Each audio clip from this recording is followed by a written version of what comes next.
চাঁপাইনবাবগঞ্জ আইনজীবী সমিতিতে সালিশ চলাকালে আইনজীবীদের দুই পক্ষের মধ্যে সংঘর্ষের ঘটনা ঘটে। এতে আইনজীবী ও তাদের সহকারীদের মধ্যে অন্তত 4 জন আহত হয়েছেন।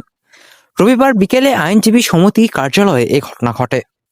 আহতরা 250 শয্যা বিশিষ্ট চাঁপাইনবাবগঞ্জ জেলা হাসপাতালে চিকিৎসা নিয়েছেন। প্রত্যক্ষদর্শী ও পুলিশ সূত্রে জানা যায়, একটি বিরোধ নিষ্পত্তিকে কেন্দ্র করে সালিশ চলার সময় দুই পক্ষের মধ্যে উত্তেজনা সৃষ্টি হয়। এক পর্যায়ে তারা লাঠি ও রড দিয়ে সংঘর্ষে জড়িয়ে পড়ে।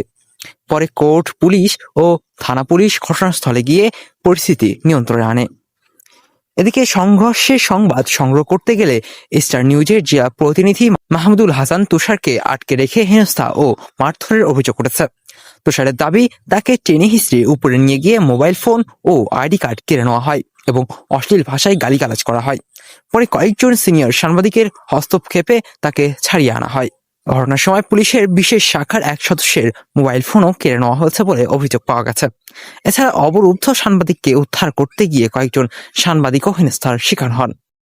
হোন্ডা দুজন মিলে স্টার্ট দিয়ে চলে যাচ্ছে, হোন্ডা পিস থেকে টেনে নিয়ে এসে, হোন্ডা সহ টেনে নিয়ে এসে এমন ম্যার দিয়েছে, এ পাশটা চলে গেছে। তারা কিন্তু জানেই না, কোনো মানুষ জানেই না এখনও যে আরও 2টা ছেলে গুম হয়ে আছে। তারা এমন একটা নির্যাতন করেছে। এখন বলতে যেটা আপনারা বলছিলেন যে আরও 2টা ছেলে নাকি আছে, আসলে উদ্ধার করতে গেছে, আসলে তাই। পুলিশও জানে না, পুলিশ তো জানে শুধুমাত্র 5টা ছেলে, একটা করে একজন করে আটকায় আর এইভাবে রাখে, 5টাকে তুলে দিয়েছে।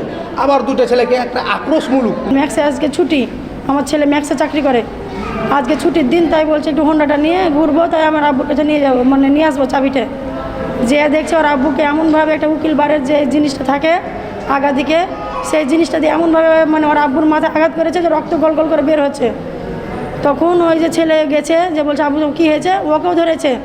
তারপরে আমার ছেলের একটা বন্ধু হচ্ছে স্টাম্প কিনতে গেছে, স্টাম্পটা কেনার জন্য ওরা জমির ব্যাপারে, ওটা বাইরের ছেলে স্টাম্প কিনতে যে দেখছে যে মানে আমার ছেলের মেজোটা হরিমোহনে পড়ে, হাসানুল বান্না আকিব, কালকে পরীক্ষা আছে।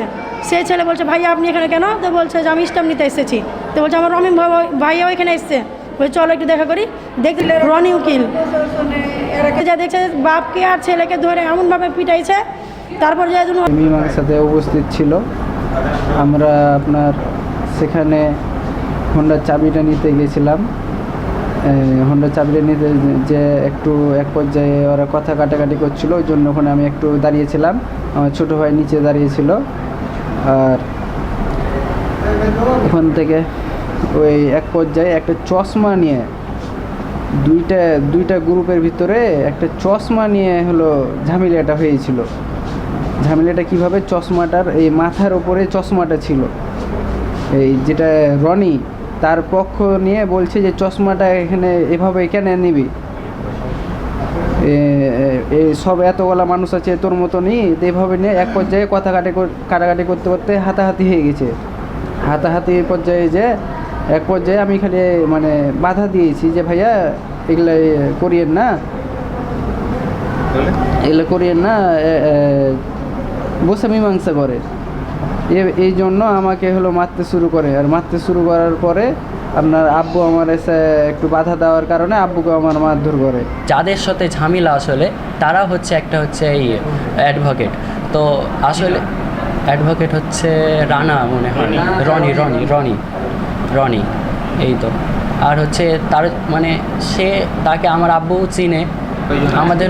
আমাদের 5 জনকে হচ্ছে মেরেছে, প্লাস এখানে পাঠিয়ে দিয়েছে।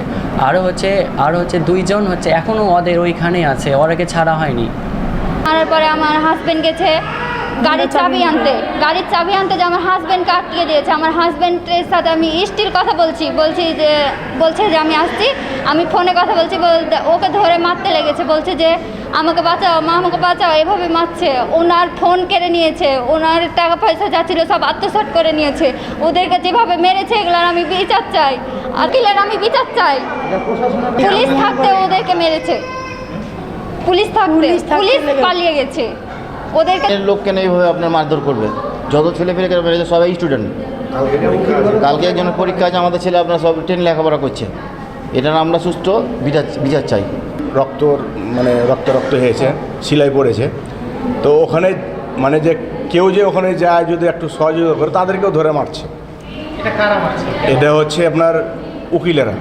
তা আমরা যেখানে আইন সহযোগিতা পাবো, সেখানে যদি এরকম পরিস্থিতি হয়, তাহলে আমরা কার কাছে যাব, কার কাছে আমরা সাধারণ মানুষ আমরা বিচার পাবো? এটা একদম ন্যাক্কারজনক ঘটনা।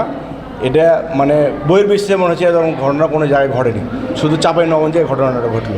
অতিরিক্ত পুলিশ সুপার ওয়াসিম ফিরোজ জানান, খবর পেয়ে পুলিশ ঘটনাস্থলে পাঠানো হয় এবং পরিস্থিতি নিয়ন্ত্রণে আনা হয়েছে। তবে রাত পর্যন্ত কোনো পক্ষ মামলা করেনি। মামলা হলে তদন্ত সাপেক্ষে প্রয়োজনীয় ব্যবস্থা নেওয়া হবে বলে জানান তিনি।